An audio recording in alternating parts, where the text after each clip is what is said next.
I would be willing to bet that most of you have gotten a gym membership and have been in a gym before. And you walk in and you look over in the corner and you see someone that looks like Lou Ferrigno, more commonly known as the Hulk. And you ask yourself, why are they here? Haven't they won? Well, maybe they have. Weightlifting, unfortunately, has this common misconception that everyone in the weight room is a meathead or a jock, and they're just here because they want to be as buff as they can. Unfortunately, some of that is true because there's always a few bad ones that give the sport, the thing, a bad name. I'm here to talk to you about a specific exercise, one that unfortunately does not make its way into the weight room often enough, and that's the back squat. I would argue it is the most effective form of lifting or exercise that you could possibly do. Now, why is this relevant to you? Well, maybe you do want to become muscular. Maybe you would like to powerlift, and that's just fine. But more commonly, maybe you want to be fit, maybe you'd like to get toned, maybe you'd like to lose a little fat, or just adopt a healthy lifestyle. And a back squat is a great way to do that. But why do you listen to me? Great question. I've lifted for 7 years, and no, not all 7 have been good. I have been injured, and that's part of what makes me knowledgeable. Not only do I have the personal experience, but I'm a sports science major, only a sophomore in college, but I have an emphasis in biomechanics and nutrition, and I'd like to inform you about that today. So, the back squat, I claim, and I believe you should adopt this as well, is the most useful overall body exercise that you can do. Why? Well, it helps strengthen and tone the core. It helps strengthen and stabilize the full back, upper and lower. But more commonly, it's known for the legs and strengthening and producing max force and max output. Now, don't let that turn you off and say, well, now he's going to switch this into a strength and conditioning thing. It's really just for anyone that wants to become stronger, and you'll figure this out later. So let's start with the core. Stabilization, huge. You need to be stabilized in literally everything you do. And people have this bad idea of squatting or really any weight bearing exercise, and that doesn't need to be adopted or transferred over to this because it's really not about that.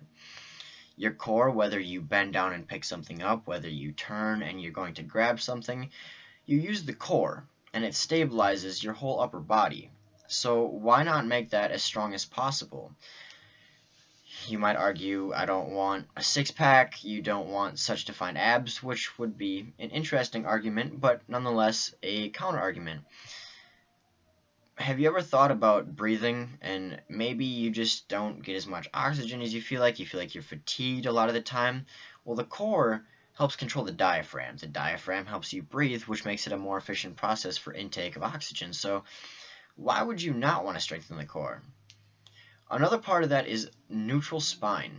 And what that is basically keeping your spine in the most neutral position it can be in. Any hyperextension, overextension, all that's going to do is that's going to jam the vertebra, and that's going to cause your back pain. And that's not necessary. But then you could say, well, wouldn't back squatting hurt my vertebrae, hurt my spine? Wouldn't that cause my lower back pain, upper back pain, any back pain at all? It could, but that's if you choose to use poor form, and that's where you need to be very careful. See, the back squat is a very complex exercise, according to Jim Smith from a CPSS, basically a certified strength and conditioning coach. And so you need to be very careful because it is a complex exercise. But if you start off without weight and you acquire the proper form, there's no reason you should get injured, and there's no reason for your ego to get in the way, which is a common thing, unfortunately. So not only for your core strength, but for your back strength. Now see, when you do a back squat, it should look something like this. C is your all the way down, and B is your coming up, and A is your full extension. Or you could start from A, B, C. Either way, as you can see, the back is flat. That is considered a neutral spine. His head is forward at all times. This is extremely crucial. Now, just because you want a neutral spine, and you should have a neutral spine, that's not the only perk. Now, this might be more directed towards powerlifters or someone wanting to gain muscle mass, but it also helps define the traps and the delts in the upper back specifically, and it helps define the thoracic spine, which, if you're looking for a defined back, this would be the way to go. But just like the core in the front or abdominals, which is referred to as the core, your lower back and upper back, but lower back mainly because that's where you see most of the injuries, is going to help you become more stable and more strengthened and allow you to do daily activities more efficiently, such as bending over and picking up a box. You would like to keep the same form as the back squat with depressing in the hips and keeping a tight core, and a neutral spine with a strong and stabilized back. So having covering the core and the back, the most common one that I think people most associate with the back squat is legs. More specifically, the calves, the hamstrings, the glutes, and the quadriceps. And these are basically what allows you to make this back squat movement.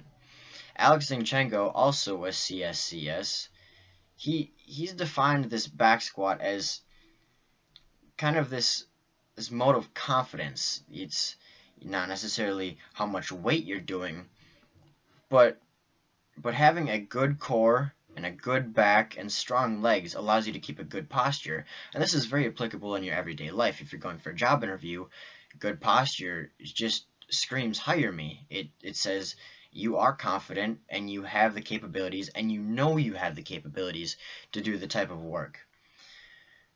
You also have the physical appearance, and so many people have this misconception that say, if I lift and I do heavy weight bearing exercises, I'm going to get masculine, so to speak. You'll get really bulky and heavy, but this just simply isn't true. It's not. It takes years and years and years to acquire the muscle mass that some of these guys have in the gym.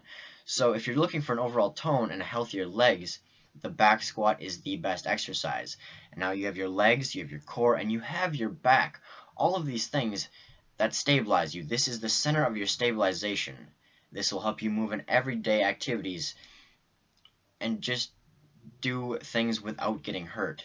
So whether you're an avid gym goer or whether you're going to the gym for a New Year's resolution, I propose you do the back squat because it is the best overall body exercise you can do. Especially with good form, you will see the best results and become a healthier person. Thank you.